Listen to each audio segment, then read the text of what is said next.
देखो दोस्तों, ये 65 नंबर का एग्जाम्पल है। इसमें लिखा है कि how many rectangle are there in the given figure. दी गई आकृतियों में जो है वो आयतों की संख्या याद करिए। सबसे पहले सिंगल सिंगल जो आयत दिखाई दे रहे हैं पहले उनको ले लेते हैं हम। यहाँ पर देखा जाए तो एक नंबर का ये है, ये दूसरा है, ये तीसरा है, ये चौथा है, ये पांचवा है यहाँ से यहाँ तक, ये छठवां है, ये सातवां है। सात तो सीधे हो गए हैं। और सात के बाद में अगर बात करें इन दोनों को मिलाकर 8, 2 और 3 को, इन दोनों को मिलाकर 9, 9 के बाद में इन दोनों को मिलाकर 10, और ये पूरा कंप्लीट यहां से यहां तक ये 11। तो कितने होंगे इसमें टोटल मिलाकर? 11 होंगे। ठीक है, ये 65 नंबर का एग्जाम्पल था अपना। तो इसका जो आंसर है वो कितना है साहब? आपके आंसर जो आया इसका वो आया है 11। ठीक है, नेक्स्ट बढ़ते हैं अगले एग्जाम्पल की तरफ। ये इस आकृति में त्रिभुजों की संख्या पूछी है कितनी है। इसके लिए शॉर्ट ट्रिक बताई थी क्लास के अंदर कि आपको कॉर्नर देखने हैं, टोटल कोने कितने हैं, और जितने भी कोने होते हैं उसमें 4n + 4 से काउंट कर सकते हैं। n बराबर कटों की संख्या, कट हैं 4, टोटल मिलाकर आंसर आएगा 20। करेक्ट आंसर 20 है। ए ऑप्शन इसका करेक्ट आंसर है। ठीक है, हाँ दोस्तों, इस 67 नंबर का एग्जाम्पल है। इसमें लिखा है how many triangle are there given figure. दी गई आकृतियों में त्रिभुजों की संख्या कितनी है। त्रिभुज की अगर बात करें तो देखो ये 8 का सेट है, यहाँ से ये पूरा बड़ा सेंटर को टच करती लाइन। एक 8 का सेट ये है, 8 और 8 16। कौन कौन से देखो, एक तो डिजाइन ये वाली बन रही है इसके अंदर अगर देखा जाए तो यहां से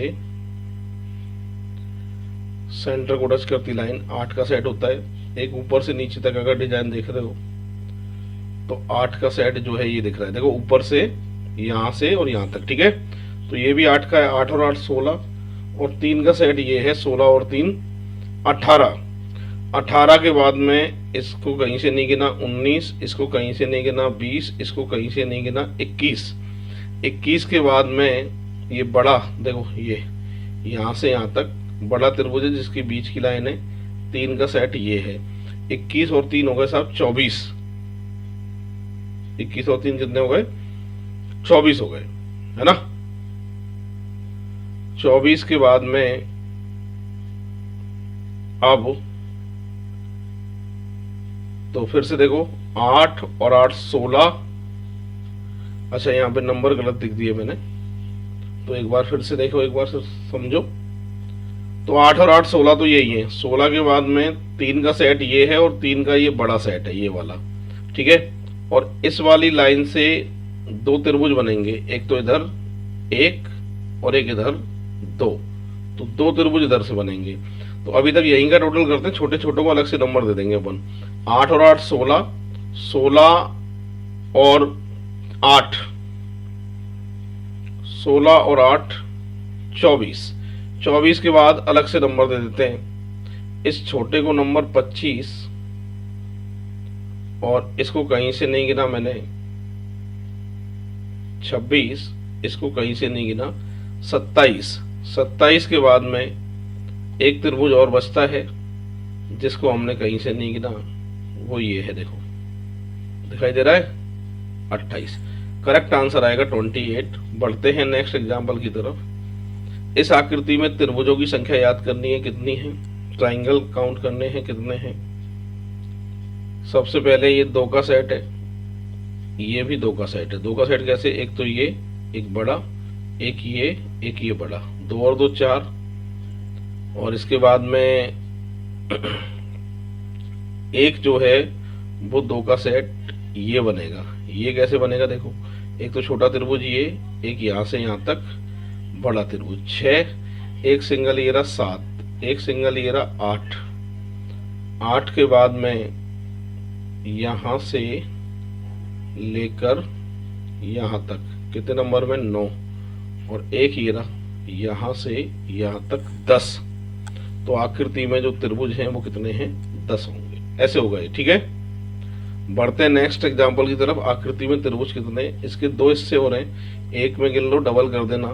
तो यहाँ 4 का डबल 8, 4 का डबल 8, 8 और 8 16, 2 मिलाकर एक तो ये और एक ये 16 और 2 18, 18 के बाद में ये 3 का सेट है और ये बड़ा त्रिभुज दिख रहा है जिसकी बीच की लाइन है, तो ये भी 3 का सेट है। ठीक है, 3 और 3 6, तो 16 और 6 कितने हो गए साहब 22। इसके बाद में अब ध्यान देना, एक छोटा त्रिभुज, एक ये बड़ा त्रिभुज दिखाई दे रहा है, तो ये 2 का सेट है, ऐसा ही 2 का सेट ये है, 2 और 2 4, तो कितने हो गए साहब 26 हो गए, है ना, 26 हो गए। 26 के बाद में वापस देख लेते हैं एक बार। अच्छा, 2 मिलाकर 18 थे ये, तो 2 मिलाकर ये 18 थे पहले स्टार्टिंग में। क्यों 18 थे देख लो एक बार। 4 का डबल 8, 4 का डबल 8, 8 और 8 16, एक 17 और एक ये 18, 18 ये है। ये 3 का सेट जो हमने लिया था वो ये वाला लिया छोटा, और एक 3 का सेट लिया था बड़ा।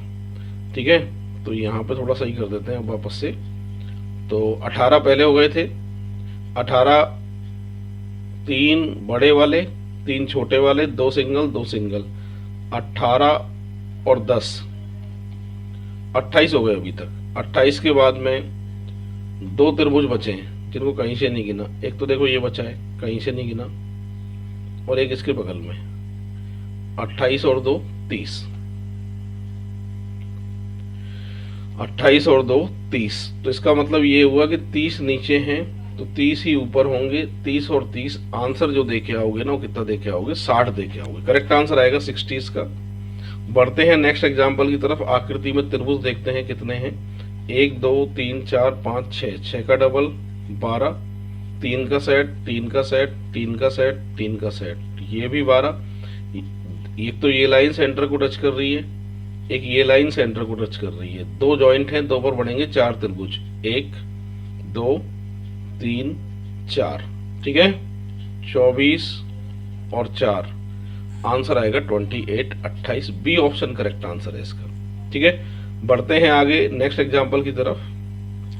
जिन्होंने वीडियो लाइक नहीं किया है वो प्लीज वीडियो लाइक जरूर करें, ज्यादा से ज्यादा शेयर करें। एक तो ये 71 है, इसमें बोनस मिलेंगे आपको।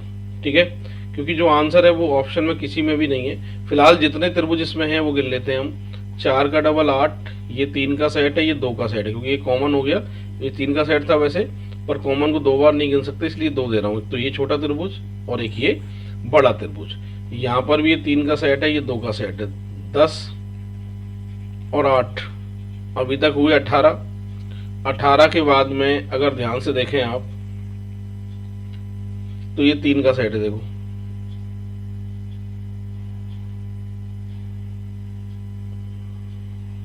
जिसकी बीच की लाइन दिखाई दे रही है ना, ये 3 का सेट है। और 3 के सेट के बाद में अब कौन कौन से बचे, 18 और 3 21 हो गए। ये बचा एक, तो कहीं से नहीं गिना मैंने, देख लो 22, एक ये बचा है, कहीं से नहीं गिना मैंने, 23। और ऑप्शन में कहीं ऐसा नहीं था, इसलिए इसमें आपको बोनस मिलेंगे। ठीक है भाई, बढ़ते हैं नेक्स्ट। आयतों की संख्या याद करनी है कि रेक्टेंगल जो है वो कितने हैं। सबसे पहले ये 3 का सेट है, ये 4 नंबर, और पूरा बड़ा ये 5, ये 6, और 6 के बाद में ये 3 का सेट है, 1 2 और मिलाकर 3, 6 और 3 9 हो गए हैं। 9 के बाद में अब देखो इन दोनों को मिलाकर ये पूरा बड़ा, यहां से यहां तक कितने नंबर में, 10 नंबर में। ठीक है भाई, 10 तो ये हो गए, और 10 के बाद में पूरा बड़ा कंप्लीट 11। तो आकृति में आयतों की संख्या कितनी है, 11। बढ़ते नेक्स्ट एग्जांपल की तरफ। सर्किल काउंट करने हैं।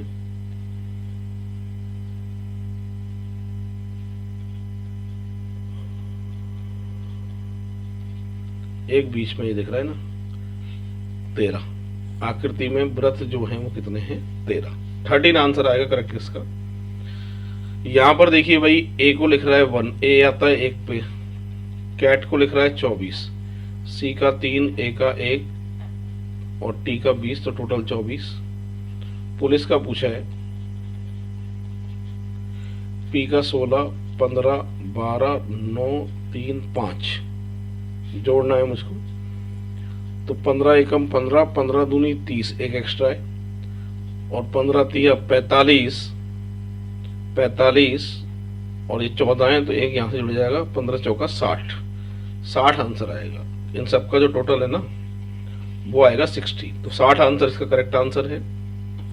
बढ़ते हैं नेक्स्ट एग्जाम्पल की तरफ। 75, 75 में देखते हैं, यहां लिखा है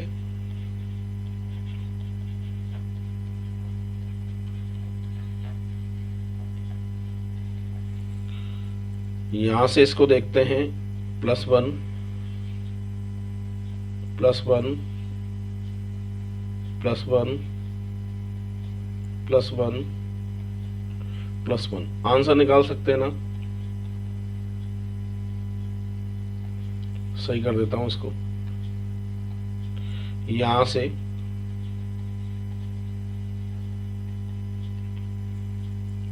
+1 G, +1 M, +1 B, +1 N, +1 F, G M B N F, G M B N F। A option जो है ना इसका करेक्ट आंसर है 75 का, ऐसे होगा। क्लियर है? बढ़ते हैं आगे। ये है एग्जाम्पल।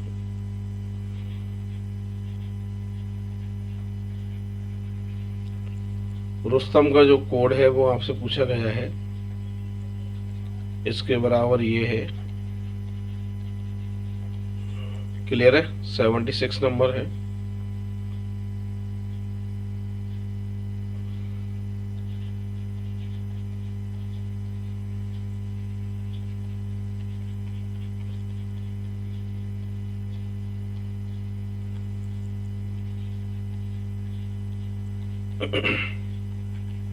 इसका कोड पूछा है। अब इसकी खास बात क्या है कि सारे अक्षर जो है ना, ये वाले जो है ना वो सारे ऊपर दिख रहे हैं, सामने इनके कोड है।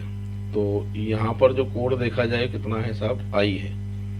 तो आर का तो आई हो गया, यू का जो है वो एन हो गया, एस का जो है वो डब्लू हो गया, 2 बार 2 बार डब्लू। आई का जो कोड है ना वो के हो गया, ए का जो कोड है वो एक्स हो गया। क्लियर है? ये आंसर आएगा। ऑप्शन की बात करें,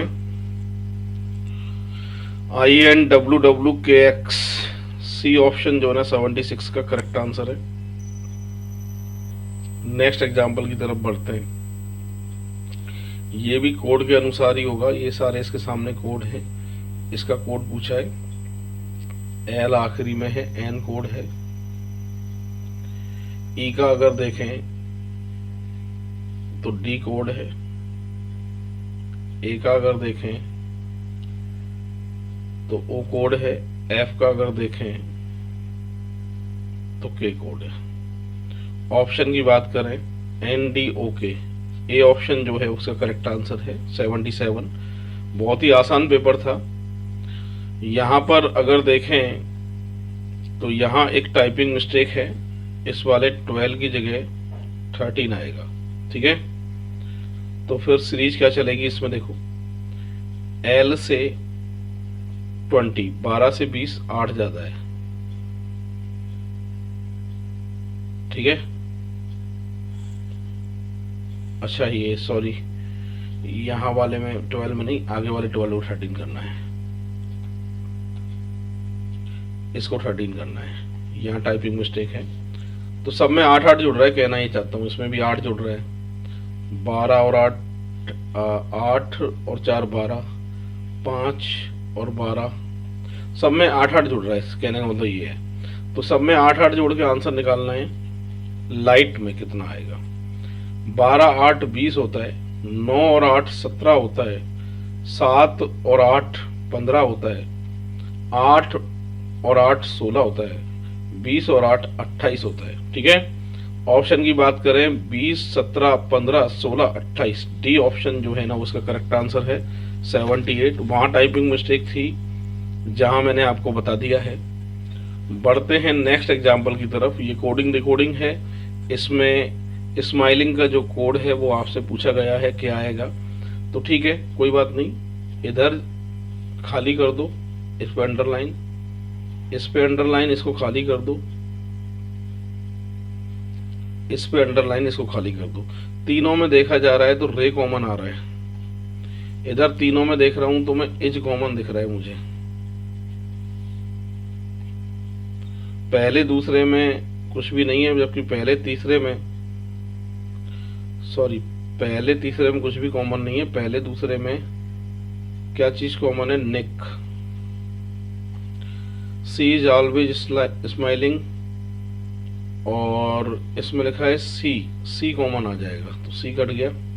ठीक है, स्माइलिंग का कोड पूछा है। वैसे स्माइलिंग जो है ना वो सेकंड वाली लाइन में है। अब इसको और इसको देख देते हैं। एस ओ आर कॉमन है, एस ओ आर कॉमन है तो इधर ऑलवेज कॉमन आ गया।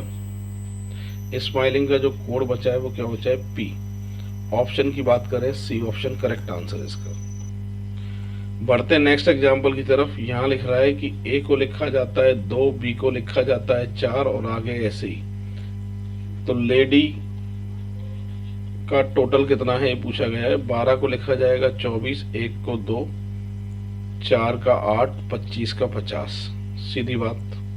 तो यहाँ पर अगर देखें 8 और 2 10, 34 जोड़ेंगे 50 में 84 जो है वो करेक्ट आंसर है डी।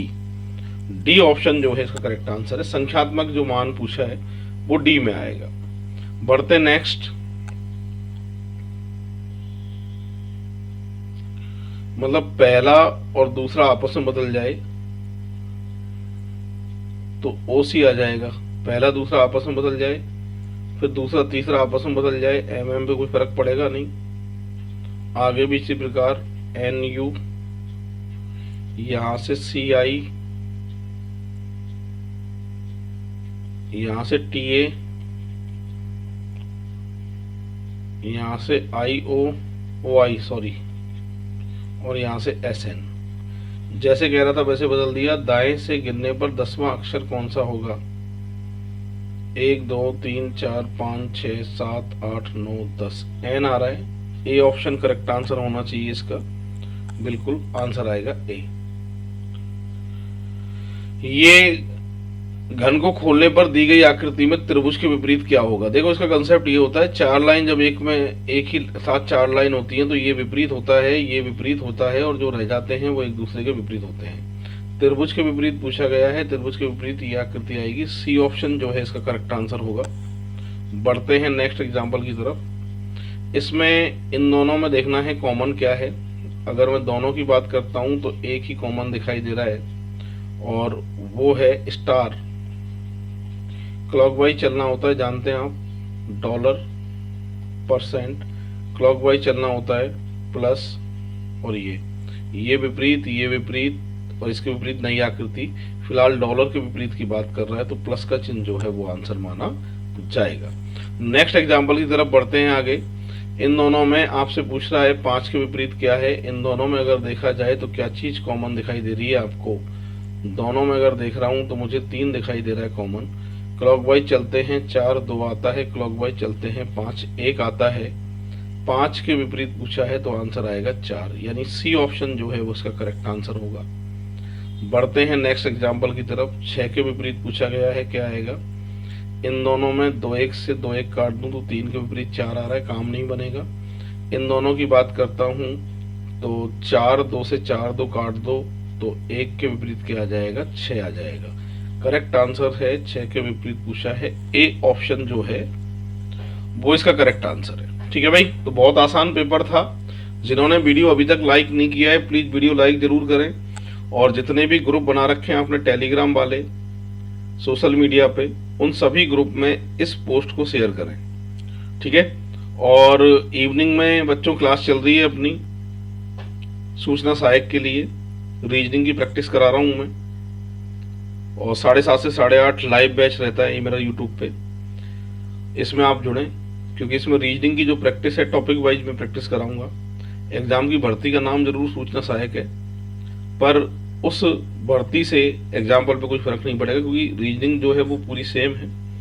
कोई भी एग्जाम दीजिए, रीजनिंग का लेवल वही रहता है। तो आपके भी काम में आने वाली चीज है, उस वीडियो को आप जरूर देखिए। 7:30 से 8:30 लाइव आइए। हाँ भाई, इसमें पर्पल के विपरीत पूछा है, पर्पल के अपोजिट पूछा है। तो इन दोनों की बात करता हूं तो इन दोनों में बॉक्स बन गया 6 का। ग्रीन कॉमन है, ग्रीन के सामने ग्रीन क्लॉकवाइज चलना है, येलो पर्पल, ग्रीन से क्लॉकवाइज चले ऑरेंज येलो, ठीक है। अच्छा, ग्रीन कॉमन था, पर इसमें तो ग्रीन और येलो दोनों कॉमन आ रहे हैं भाई। तो सुनो अब काम की बात। ग्रीन येलो से ग्रीन येलो कट गया, पर्पल के विपरीत जो बचेगा वो ऑरेंज बचेगा, नारंगी। बी ऑप्शन करेक्ट आंसर है इसका।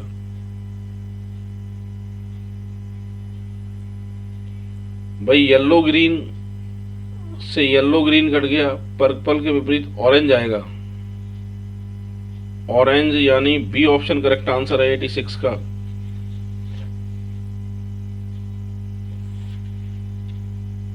ठीक है, 86 का बी आंसर आएगा। यहां पर ये पूछा गया है क्या आएगा इस जगह पर, तो यहां थोड़ी सी टाइपिंग मिस्टेक है। इसकी जगह ऊपर वाली सतह पर ये आना चाहिए था, अब आंसर आएगा।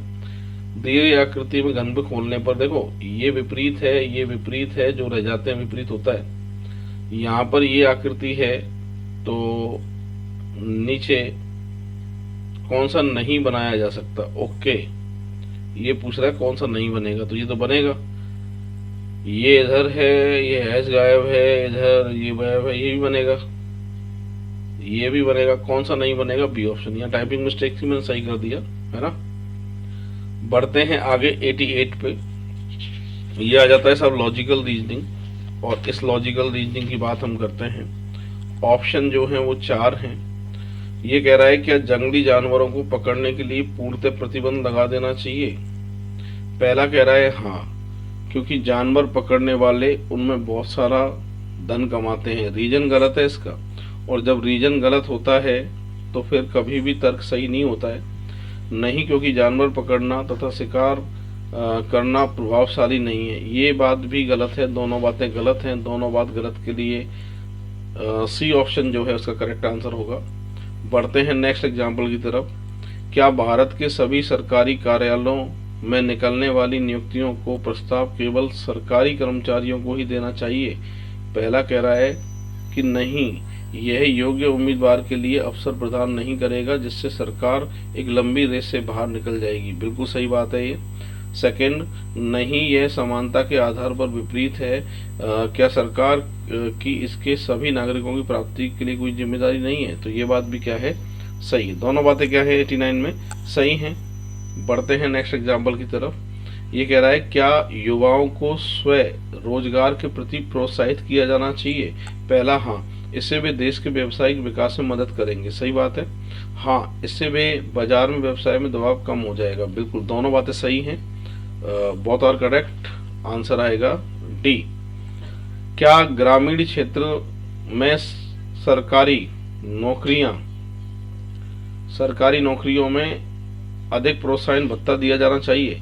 पहला हाँ, दिया जाना चाहिए, क्योंकि सरकारी कर्मचारियों को वहां कार्य करने में प्रलोभन देने के लिए यह आवश्यक है। बात तो सही है यार, गांव में कौन काम करना चाहता है। नहीं, क्योंकि ग्रामीण क्षेत्र बड़े शहरों की अपेक्षा सस्ते, स्वास्थ्यवर्धक तथा कम कठिन है, अत्यधिक प्रोत्साहित करने, ये गलत है। पहला सही है और दूसरा गलत है।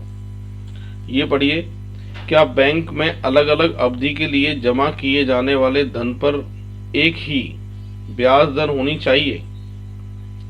पहला कह रहा है नहीं, इससे लोग लंबे समय के लिए बैंक में धन रखने पर उसकी तरलता व बढ़ने के कारण उसमें अधिक रुचि नहीं लेंगे। ये बात जो है वो बिल्कुल सही है पहली। सेकंड, हाँ ये सामान्य लोगों के बैंक से अधिक धन रखने के लिए प्रोत्साहित करने के लिए अच्छा तरीका है, कि ये कोई जरूरी नहीं है। पहला सही है और दूसरा गलत है। बढ़ते हैं नेक्स्ट एग्जाम्पल की तरफ। 93, बड़े घन को 216 घनों में विभाजित किया जाता है। कुल घनों की संख्या दे रखी है 216, क्यूब रूट निकाल के निकालना है n, यानी n बराबर आएगा 6, और छोटे घन की भुजा 8 सेंटीमीटर है। तो बड़े घन की भुजा की माप क्या है? छोटे घन की भुजा की माप 8 है, तो n से गुणा कर दीजिए। बड़े घन की भुजा की माप अपने आप आएगी 48 centimetre. A option correct answer है इसका। बढ़ते नेक्स्ट।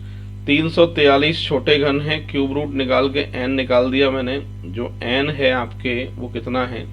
7 है। 21 सेमी बड़े घन की भुजा की माप जो थी वो 21 सेंटीमीटर थी। तो आपसे पूछ रहा है छोटे घन की भुजा की माप क्या है? n का भाग लगा के छोटे घन की भुजा निकाली जा सकती है और वो आएगी 3 सेंटीमीटर। करेक्ट आंसर आएगा 94 का डी। ठीक है भाई, ऐसे हुआ है। 94 का आंसर आएगा करेक्ट डी। बढ़ते नेक्स्ट। 64 सेंटीमीटर वाले घन को 16 सेंटीमीटर वाले छोटे छोटे घनों में विभाजित किया जाता है। तो इसका मतलब n बराबर 4, तो कुल कितने घन बनेंगे? तो n का क्यूब, 4 का क्यूब, 64 घन बनेंगे। बी ऑप्शन करेक्ट आंसर है 95 का। ठीक है, बढ़ते हैं आगे। घन के 2-2 सेमी 343 टुकड़े। 343 टुकड़े का मतलब होता है n बराबर 7, क्योंकि क्यूब रूट निकाल दिया अपन ने, है ना। अब कह रहा है जोड़कर घन बनाया गया है। बनने वाले घन की भुजा की माप क्या है? बनने वाले घन की भुजा की माप क्या है? 7 सेंटीमीटर है यार। ए ऑप्शन आएगा करेक्ट आंसर। 96 है ना ये। अच्छा, पर क्या पूछ रहा है? दोबारा पढ़ लेते हैं। ये कह रहा है किसी घन के 2-2 सेमी, अच्छा 2 सेमी लिखा है ये, 2-2 सेमी टुकड़े 343 टुकड़े जोड़कर एक घन बनाया गया है। बनने वाले घन की भुजा की माप क्या है? अब यार 2-2 सेंटीमीटर है, तो 7 दूनी 14 सेंटीमीटर आएगा करेक्ट आंसर। डी ऑप्शन जो है वो इसका करेक्ट आंसर है। बढ़ते हैं 97 की तरफ। एक बढ़ई को ठोस घन काटने के लिए 72 रुपए मिलते हैं। बढ़ई प्रत्येक कटाई के लिए 4 रुपए चार्ज करता है, तो 18 है ना। छोटे घन कितने बनेंगे? तो ये तो आ गई 18 कटाई की संख्या। कटाई की संख्या, कटाई की संख्या से जब भी आपको कुल घन निकालने होते हैं तो इसका तरीका होता है 3 का भाग लगाया करो पहले तो 6 और +1 कर दिया करो, यानी 7, और ये आ जाता है n, और n का क्यूब कुल घनों की संख्या, 7 का क्यूब 343। ऑप्शन है बी ऑप्शन जो है उसका करेक्ट आंसर आएगा 343। ये कह रहा है एक घन के सभी फलकों को रंगा गया है, 64 समान के घनों में काटा गया है। 64 कुल घन है, क्यूब रूट निकाल दीजिए, n बराबर 4 है। फलक, 2 फलक रंग वाले घनों की छोटी संख्या क्या होगी? 2 फलक के लिए होता है 12n-2, अगर याद हो तो 4 आएगा यहाँ, 4 - 2, तो 12 दूनी 24 आएगा, 24। और एक फलक वाले, ये तो 2 वाले हो गए। एक फलक के लिए होता है 6n-2 का होल स्क्वायर, 6, 2 का स्क्वायर 4, 24। ये भी 24, ये भी 24। अंतर पूछा है, 24 में से 24 गए तो 0। अंतर जो है वो 0 का है। 98 का डी आंसर करेक्ट है। बढ़ते हैं नेक्स्ट एग्जांपल की तरफ। सभी सतहों की सभी भुजाओं पर 2 सेमी चौड़ी हरी पट्टी के साथ 10 सेमी भुजा वाले घन के लाल रंग से रंगा गया है। इस घन को समान आकार के 125 घनों में काटा गया है। टोटल घन कितने में काटा गया है? 125। क्यूब रूट निकाल के आप n निकाल सकते हैं, n बराबर है 5। तो कम से कम एक रंगी हुई सतह वाले घन कितने होंगे? कम से कम एक सतह।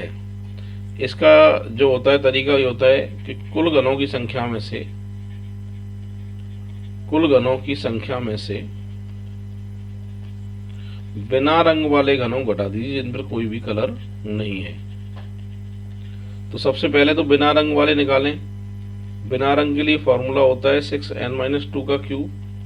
यहां पर n कितना है 5, तो 3 का क्यूब बराबर होता है 27।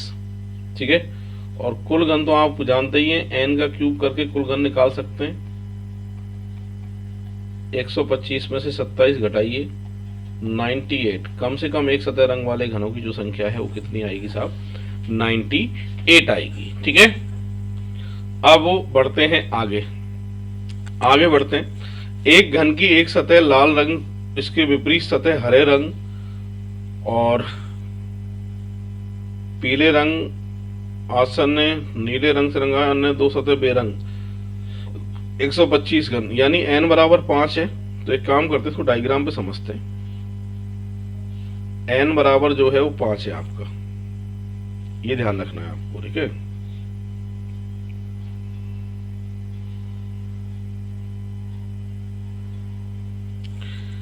n बराबर 5 है। 1 2 3 4 5। 1 2 3 4 5। ठीक है, 1 2 3 4 5। ठीक है, 1 2 3 4 5। यहां से भी 1 2 3 4 5, बिल्कुल सेम टू सेम ऐसे ही 1 2 3 4 5। अब रंग देना शुरू करते हैं। क्या क्या कह रहा है देखो, सुनो। आपसे कह रहा है कि एक घन की सतह लाल रंग के विपरीत हरा रंग है। ऊपर मान लेते हैं लाल और नीचे मान लेते हैं अपन हरा रंग। ठीक है, नीचे वाली सतह पर हरा रंग मान रहा हूं। अब क्या लिखा है कि नीले रंग से रंगा गया है तथा पीले रंग आसन्न सतह नीले रंग। एक काम करते हैं, जो इसके पीछे वाली सतह है ना, उस पे देते हैं अपन नीला, और इसके जो सामने वाली सतह है इधर, उस पे देते हैं पीला। तो जब नीला पीला पड़ोसी हो जाएंगे अपने आप। और ये जो दो है ना, एक तो ये और एक ये बिना रंग वाली है, बेरंग, बिना रंग जिन पर कोई कलर नहीं है। ये भी बिना रंग जिन पर कोई कलर नहीं है। बिना रंग वाले घनों की संख्या पूछी गई है हमसे। तो पहले तो बिना रंग के लिए n बराबर 5 है, तो पहले तो अंदर अंदर वाले घन पता करने पड़ेंगे। बिना रंग के लिए फॉर्मूला होता था n-2 का क्यूब, अगर आपको याद हो तो 5-2 का क्यूब, 3 का क्यूब यानी 27। 27 तो बिना रंग वाले फाइनल है, होंगे ही होंगे, कोई रोक नहीं सकता उनको। तो 27 तो ये होंगे ही होंगे। उसके अलावा ये जो आगे और आगे सतह बिना रंग की है, इनमें बाहर वाले जो घन है उन पर कुछ ना कुछ कलर होंगे, पर जो अंदर के घन है वो प्योर घन है जिन पर कोई भी कलर नहीं लगा है। 9 इधर से, तो 9 इधर से होंगे। 9 और 9 18, 18 और जुड़ेंगे इसमें। 18 अगर और जोड़ते हैं आप तो भाई साहब 45 आ जाता है, 45। इसके अलावा देखो इस पे रंग कुछ ना कुछ है, इस पे रंग है, पर यार हकीकत देखा जाए ना, इन पे कोई भी रंग नहीं है। देखो ये दोनों साइड बिना रंग वाली है, तो 3 और जुड़ेंगे। तो टोटल मिलाकर आंसर जो करेक्ट आएगा वो 48 आएगा। ऑप्शन ए जो है इसका आंसर आएगा। तो कभी कभार देखो ऐसा प्रश्न आ जाता है, ये वीडियो के प्री से उठाया हुआ प्रश्न है मेरा, तो ऐसा जब आ जाता है तो फिर डायग्राम को बना के ही आपको सॉल्व करना पड़ेगा, है ना। तो जिन्होंने वीडियो अभी तक लाइक नहीं किया है, प्लीज वीडियो लाइक जरूर करें, ज्यादा ज्यादा शेयर करें। और लाइव क्लास जो चल रही है मेरी 7:30 से 8:30, ये प्रैक्टिस के लिए डेली आप यूट्यूब पे जुड़े। ठीक है, आज यहीं इजाजत चाहता हूं। जय हिंद, जय भारत, राम राम साहब, थैंक यू।